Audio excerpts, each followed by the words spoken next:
માં ભલે આ તારા ભરોસે આ બધું એમને મેલી અને અમે હેડ્યા.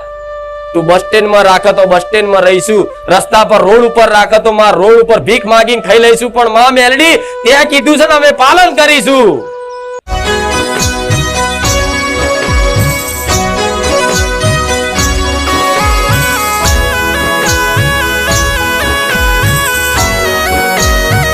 સ્વાગત છે દરેક નું બારેજા ધામમાં. જેટલા રવિવાર આવા એટલા આવજો, જેટલી તગર વગર કરવી એટલી કરજો, જેટલી પ્રાર્થનાઓ કરવી એટલું કરજો.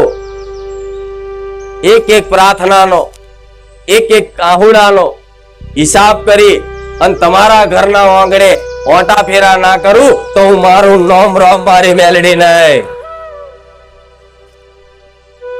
તમારા દરેક ના ઘેર 24 કલાક ઓટા ફેરા ના કરું તો મારું નામ મેલડી નહીં.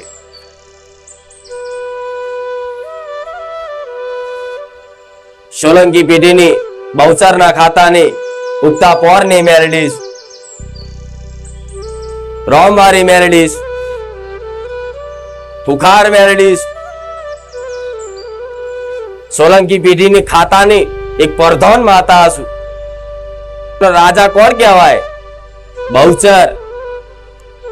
એની જોડે એક પ્રધાન હોય અને રાજા ક્યારે કામ કરવા ના જાય, રાજાના હુકમથી પ્રધાન કામ કરે તો કદાચ બહુચરના હુકમથી હું મેલડી કામ કરવા વાળી બેઠી છું. પણ ભલે પ્રાર્થના કરો બહુચરને તોય હું મેલડી કામ કરીશ, પ્રાર્થના કરો મન મેલડી તોય હું કામ કરીશ, પ્રાર્થના કરો મારા રોમને તોય હું મેલડી કામ કરીશ. જેમ કે ગાદીનું કદાચ રાજપાટ સંભાળવાની જવાબદારી મારી મેલડીની લીધેલી છે. તો આજ કદાચ બારેજા ધામ જે ભાવિક ભક્તો શ્રદ્ધા અને વિશ્વાસ થી આયા છે ને,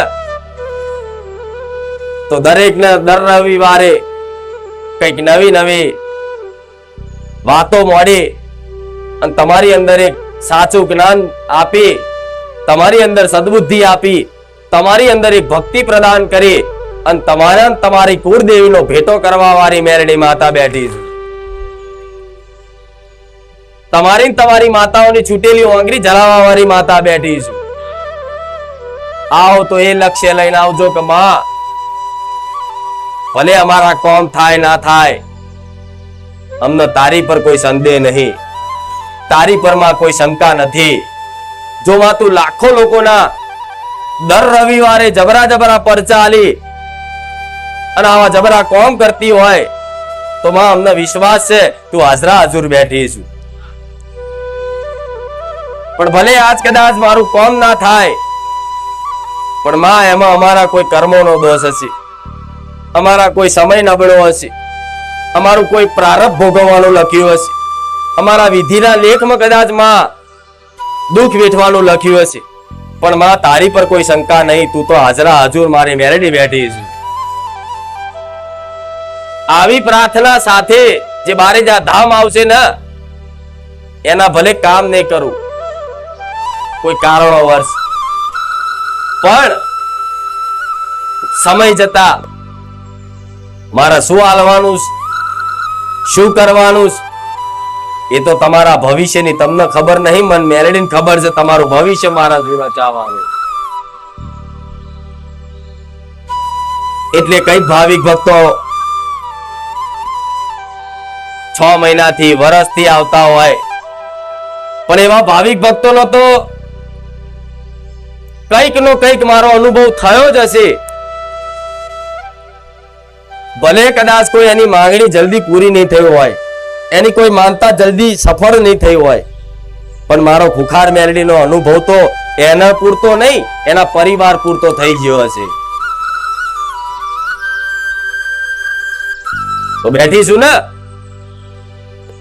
વિશ્વાસ છે ને, તો ગોડાઓ વિશ્વાસ રાખી અને મારા ભરોસે વધાર નહીં 6 મહિના વર્ષ મને માતાને આપી દેજો, સમર્પણ કરી દેજો. તમારા વિધિના લેખના ભૂસ્યાલું તો મારું નામ મેલડી નહીં.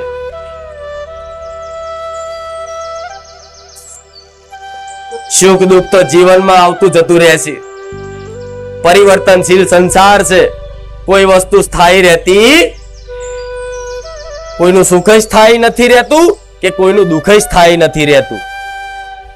જોઈ લો દરેકના જીવનમાં જેણે જેણે આ ધરતી પર જન્મ લીધો છે ને, એના સમયના ચક્ર પરિવર્તન ના આધારે એના સુખ દુઃખ વેઠવા પડે ને. તમે ઈચ્છા ના કરો ને તો તમારી ઈચ્છા વિરુદ્ધ તે તમારા ઘેર દુઃખ આવી જશે. તમે ઈચ્છા નહીં કરો ને કે માં સુખી થઈ જઈએ તો કદાચ થોડો સમયગાળો રાહ જોઈ અને કોઈ પણ માતાજી ભગવાન પ્રત્યે તમને વિશ્વાસ હોય, એના શરણે એના વિશ્વાસના આધારે કદાચ થોડો સમય કાઢી લો તો આપે રૂપે સુખ તમારા ઘેર આવે. પણ મારે તો સુખ દુઃખ થી ઉપર લઈ જવા કે ના, તમે સુખમાં ભૂલો નહીં અને દુઃખમાં મન મેળવીને ભૂલો નહીં. એટલે થોડી રાહ જોડાઈશ. કેમ કે જો 1, 2, 5 રવિવારમાં બધું સુખ આપી દઉં ને તો માણસની અંદર એક છુપાયેલો અહંકાર હોય છે. દરેકની અંદર જેને પોતાનું અહંકારનું જ્ઞાન ના હોય પણ દરેકની અંદર છુપાયેલો એક અહંકાર હોય છે. તો કદાચ મારા પારે અહીં પ્રાર્થના કરીને જાવશો, માનતા રાખીને જાવશો ને તમારી માતા કદાચ મને રજા ચમ આલસ તમારા કામ કરવા નહીં. તમારા કામ તમારી માતાની રજાથી જ મારા જેવી મેલડી કરે, નહીં તો થાય. તો કદાચ તમારી માતાજી મને રજા કેમ આપતી હશે? વિચાર આવતો હશે ને? કેમ આપતી હશે? કહું, તમારી માતા મન માતા કામ તમારા કામ કરવા માટેની રજા એટલે આલે છે કે તમારી માતાનું હું મેરડી વચન આલું છું કે મને 1, 2, 4 કામ કરવા દે, ના થતા હોય એવા કામ કરવા દે, જબરા પરચા હાલવા દે, મને સપને જવા દે, મને થોડા ઘણા લાડ કરવા દે, થોડો ઘણો મને પ્રેમ બતાવવા દે. પછી તારી વસ્તીને કદાચ તારી વસ્તીની અંદર એક સાચી ભક્તિ કરવાની શક્તિ આલી, સાચું જ્ઞાન આલી, સાચી સમજણ આલી અને જીવન કઈ રીતે જીવવું એની દિશાનો માર્ગ બતાવી અને તારી વસ્તીની તારી જોડે ભેટો ના કરી આલું તો મારું નામ મેલડી નહીં. એટલે દરેકને એવો અનુભવ થાય છે કે માં અમે 100 ભૂવા કર્યા, કોઈ કે માં 200 ભૂવા કર્યા, કોઈ કે માં 500 ભૂવા કર્યા, પણ માં આ કામ કોઈનાથી નતું થતું, પણ માં તારા પારે આવવાથી અમાર 15 દાડામાં થઈ ગયું. માં બહુ વારણ કારણ કર્યા, બહુ મૂળા જોડા બાંધ્યા, પણ માં કોઈનાથી આ કામ નતું થતું, પણ માં તારા પારે આવી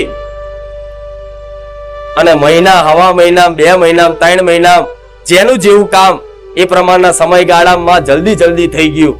તમે વિચારવા પર મજબૂર થઈ જાઓ કે આ કામ ખુખાર મેલડીએ જ કર્યું છે, એવું કામ કરી આલ્યા. તો કેમ? તમારી માતા મારી પર ભરોસો છે કે જો કદાચ મારી વસ્તી બારે ધામ જાય છે ને તો આ સોલંકી પેઢીની માતા મારી વસ્તીને ખોટો માર્ગ નહીં બતાવે. મારી વસ્તીને એમની શ્રદ્ધાના આસ્થાને સાથે અને કોઈ ચેડા નહીં કરે, કોઈ ખિલવાડ નહીં કરે. મારી વસ્તીને બારે જા ધામમાં કોઈ લૂંટવામાં નહીં આવે, એમને કોઈ પૈસાથી ખંચેરવામાં નહીં આવે. ઉપરથી બારે જા ધામમાં મારી વસ્તી જશે ને તો થોડું ઘણું દેવી શક્તિનું જ્ઞાન થશે, ભક્તિનું જ્ઞાન થશે અને સારી સદબુદ્ધિ આવશે. જીવન કઈ રીતે જીવવું જોઈએ એની સાચી દિશા માર્ગ બતાવશે. એટલે તમારી માં દુનિયાના છેડામાં કદાચ ફરી ના આવો તો તમને એક વખત તો વિચાર આવે કે બારે જા જેવું ચાય નહીં.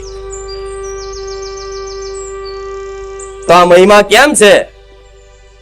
તમારી માતા જોડે મારા વાતો ચીતો થતી હોય, ભલે લાખો છો તો મારા તો અનંત રૂપ છે.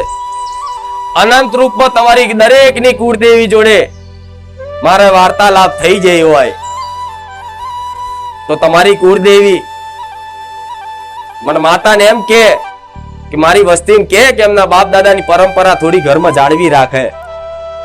થોડા નીતિ નિયમ એમના બાપ દાદાએ આપેલા નીતિ નિયમ, થોડી પરંપરાઓ મારી વસ્તી આજે રેણી કેણી ઘરમાં પાડતી નહીં, ઘરમાં ચોખ્ખાઈ રાખતી નહીં.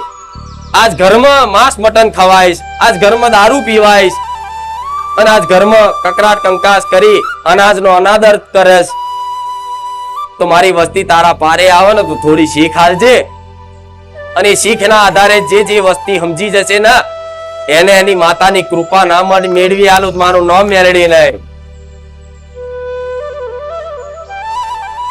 માતા ક્યારે તમારા ઘેર રહે? હાજર તો 24 કલાક છે, પણ એની અનુભૂતિ ક્યારે થાય?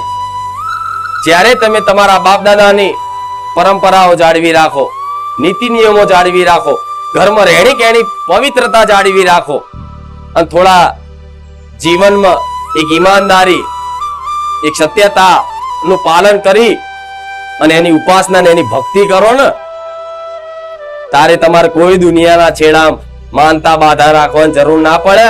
તમારા ઘેર લોકો માનતા લેવા આવે, એનું નામ માતા. આજ તમે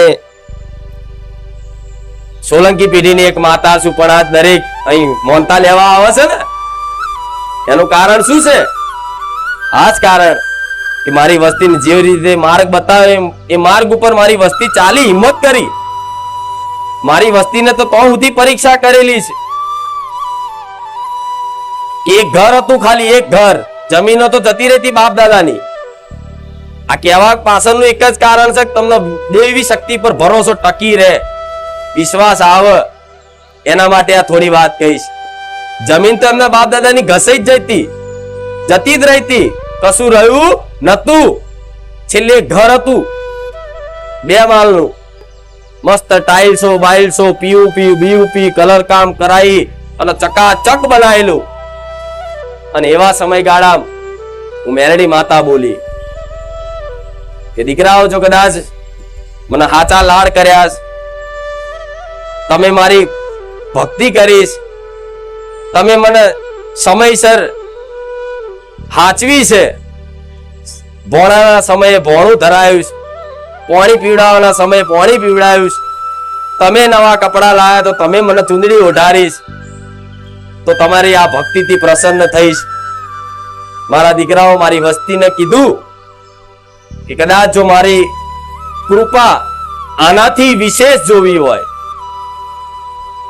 આનાથી વિશેષ જોવી હોય તો આ ઘર ત્યાગ કરી દો. હવે ખીચામાં 1 રૂપિયો નહીં, ઘરમાં હરખું ખાવાના અનાજ નહીં, દોણા નહીં. અને એવા સમયગાળામાં મારી વસ્તીને કીધું હતું કે આ ઘર છોડીને બહાર જતા રહો. ત્યારે મારી વસ્તીએ 1 સેકન્ડ વિચાર નહીં કર્યો અને કીધું કે માં મેલડી, તું કે છે ને માં, ભલે આ તારા ભરોસે આ બધું એમને મેલી અને અમે હેડ્યા. તું બસ સ્ટેન્ડમાં રાખે તો બસ સ્ટેન્ડમાં રહીશું, રસ્તા પર રોડ ઉપર રાખે તો માં રોડ ઉપર ભીખ માંગીને ખાઈ લઈશું, પણ માં મેલડી ત્યાં કીધું છે ને અમે પાલન કરીશું.